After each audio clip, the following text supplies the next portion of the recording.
Bismillahirrahmanirrahim. Assalamualaikum warahmatullahi wabarakatuh.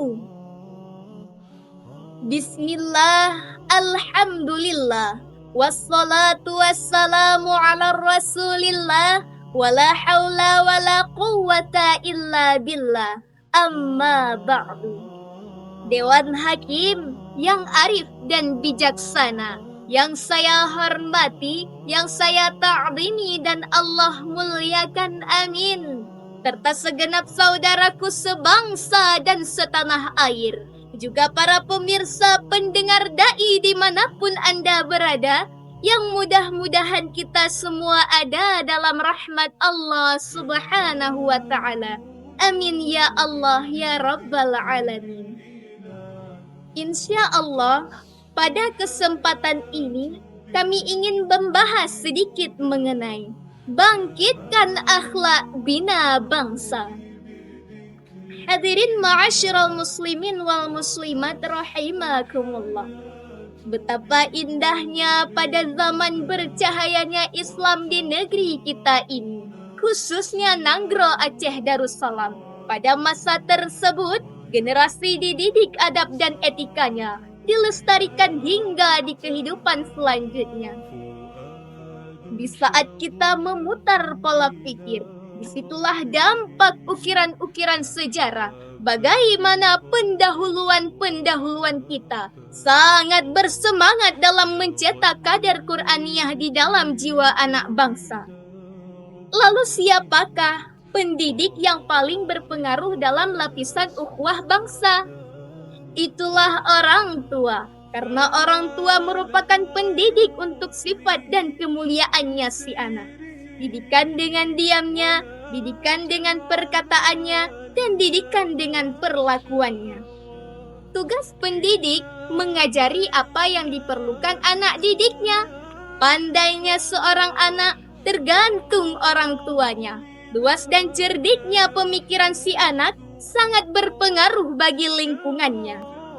Hadirin, betapa indahnya bangsa ketika pemimpin dan rakyatnya sangat mengedepankan syariat. Namun hadirin, peradaban kini telah berubah. Alam kecemasan sudah mulai menayangkan siaran-siaran yang mengkhawatirkan. Orang tua tidak patut lagi disebut sebagai pendidik, karena yang terpenting bagi mereka bukan kemanusiaan, tetapi status sosial, harta benda, dan kesenangannya saja. Dalam beragama yang dicari bukan ridha Allah, melainkan gaya dan kealimannya saja. Sehingga hadirin, visi dan misi yang mereka perjuangkan bukan lagi untuk mensejahterakan rakyat, akan tetapi kemegahan, kekuasaan, dan kemewahannya. Begitu pula dengan para generasi yang membuat terkurasnya pikiran mereka, bukan sibuk memperbaiki adab dan akhlakul karimah, akan tetapi sibuk mengkritik, mencaci, memaki-maki pemimpin mereka yang tidak adil dalam memimpin kepemerintahannya. Sangat disayangkan hadirin bagi mereka yang telah terjerumus ke dalam jurang tak berdasar. Mereka telah membusungkan dadanya di dalam membangkang segala hukum Allah serta manusia dengan bangganya mempersembahkan berbagai versi kemaksiatan di atas panggung muka bumi ini. Mulai dari anak-anak sudah enggan untuk mengaji, beranjak ke tingkat remaja, sibuk berpacaran, mabuk-mabukan serta main game PUBG. Bahkan yang dewasa pun 24 jam sibuk dengan judi. Tidak lain dan tidak bukan weng cip bak kedai kopi. Pukeh betoi para hadirin. Hadirin yang dirahmati oleh Allah. Maksiat adalah faktor utama yang menyebabkan kehancuran sebuah bangsa. Sehingga dengan kemaksiatan tersebutlah Allah Subhanahu wa ta'ala memerintahkan alamnya untuk berbicara. Bumi memberi nasihat, Gunung-gunung memberi teguran. Bahkan lautan pun ikut memberikan peringatan kepada kita semua.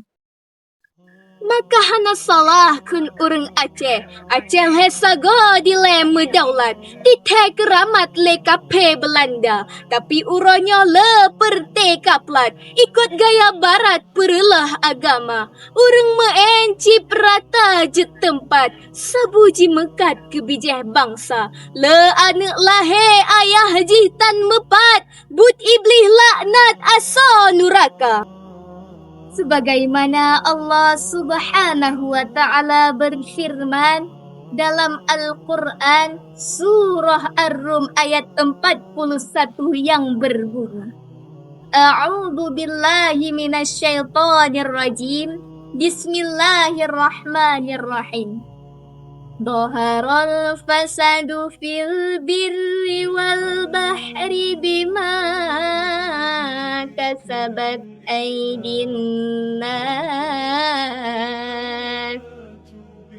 liyudhiqahum ba'dalladzi 'amilu la'allahum yarji'un.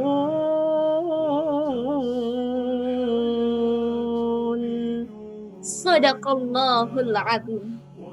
Telah tampak kerusakan di darat dan di laut disebabkan karena perbuatan manusia.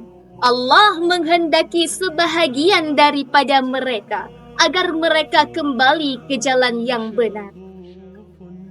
Hadirin yang dirahmati oleh Allah, Dewan Hakim yang mulia.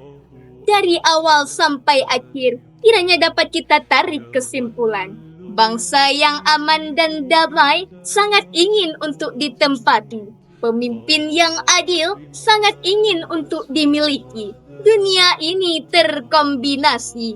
Insya Allah, apapun yang kita pinta terhadap Allah, pasti Allah akan berikan. Semoga hadirin, bangsa kita Indonesia ini menjadi bangsa yang baldatun thayyibatun wa rabbun ghafur.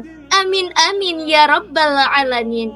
Billahi taufiq wal hidayah wal ridha wal inayah. Wassalamu alaikum warahmatullahi wabarakatuh.